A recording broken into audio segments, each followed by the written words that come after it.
why Bharat matters. You know, look, we are already the most populous country in the world. But that itself doesn't mean that much because we have been among the most populous countries now for many years. So, what has changed? Not just our numbers. What has actually changed is the capability, the confidence, the impact that Bharat makes on the world. Because at the end of the day, the world is competitive. The world looks to see if some other country or some other people, do they impact my life or not? You can be in large numbers and impact very few people. You won't matter. But you can be in small numbers and impact a lot of people. You'll matter. But if you are in large numbers and impactful, that's like a double impact you make of the world. So if you see today, where is there, you ask me next 5 years, I'd say 5 to 10 years, where will the growth come for the global economy? I think the answer is India. Bharat will be a big part of that growth. Where we speak today, there's a knowledge economy, world of AI. So AI needs people. What does AI need at the end of the day? It needs chips, it needs electricity, and it needs people.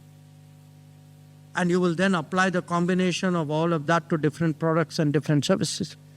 So where is the talent pool in the world? A large part of it is in India. When you see in terms of, the new demands in a way, that, an economy which is $4 trillion, which is today growing at that kind of speed.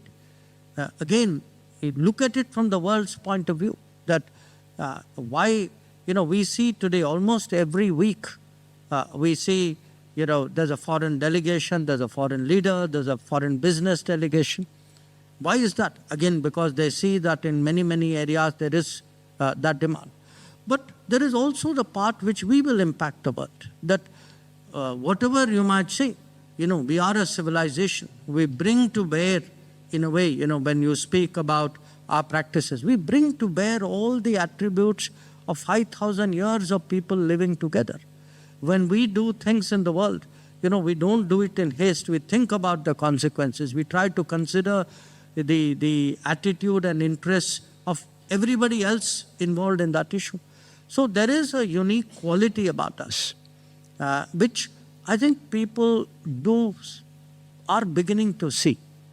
In fact, when I ended, I said, look, why is it we are able to talk to parties who don't talk to each other? Because I think somewhere there is a certain objectivity about us, that we don't take one-sided positions.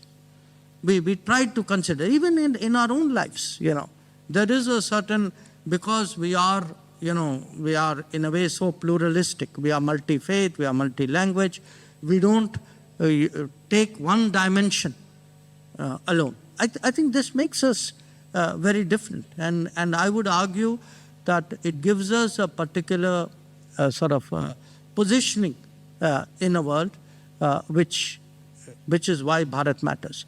Now, what we have to do, sir, is to make that positioning accepted by the UN, the body of the UN. And my guess is today, actually, if I'm very honest with you, I think if you have a vote in the UN about who you want to see out there, I have no doubt, that there will be support for us. However, this is one of those situations, it's like a club where you're asking the present club members, saying, let another person become member of that club. So they all, have different degrees of hesitation there. But I am confident. I am confident for this reason, precisely because of what I have said, our weight, our capability, our contribution, our impact. It will become harder and harder with each passing year. I mean, if I even were to look at the last 2 years, it's very interesting. We had the presidency of the G20, in 2023. Many countries have had this presidency before us. One issue had been there in the G20 for many years, which is when they selected the top 20, G20 is the top 20 economies of the world, okay? Obviously, there were very few African members because they weren't in the top 20. So in Africa, there's been a long-standing demand saying, okay, give Africa collectively a place. Every G20 would come, and I've attended the last 10, I can tell you. Every G20 would end up in the same way. People say, yes, we should do it. Then the meeting would take place and say, yeah, this time we couldn't do it. Next time somebody will do it. Okay? This is how it was going. Now, in our case, we said, look, Africa has a reason, it's a just cause, somebody needs to make that effort, it's our turn, let's make it. So, now what does it do? Today, there are 54 African countries. Believe me, each one of them today says, look, whatever you might say, the Indians did it, and we didn't gain anything by doing it. There's no self-interest involved. But we did it when they know that many others could have done it but did not do it. The same story, for example, went true for vaccines. Think about that vaccine period, where there was a shortage of vaccine. There's almost like, those who had it were hanging on to it. The rich, the developed countries, there were countries which had 4, 5, 6 times the number of vaccine doses as the size of the population. One country I read had 8 times that size, and they were still asking you for vaccine supply after having 8 times the supply. And yet there were countries where there was not one dose. There were small islands. Now, many of them later told us that they actually had no hope. They had given up the idea. They thought COVID will come, COVID will go, others will get vaccinated, God only knows what will happen to us. Now, it was not necessary for us to supply them with vaccines. I mean, nobody paid. We kind of did it. We paid for much of it ourselves. But what we did was we stepped forward for countries who were left behind. Now, even today it is now, you can say, 3 years, 2 to 3 years since vaccination is over. Last month, I was with the Prime Minister in the Caribbean, in Guyana. And we had a meeting of Caribbean countries.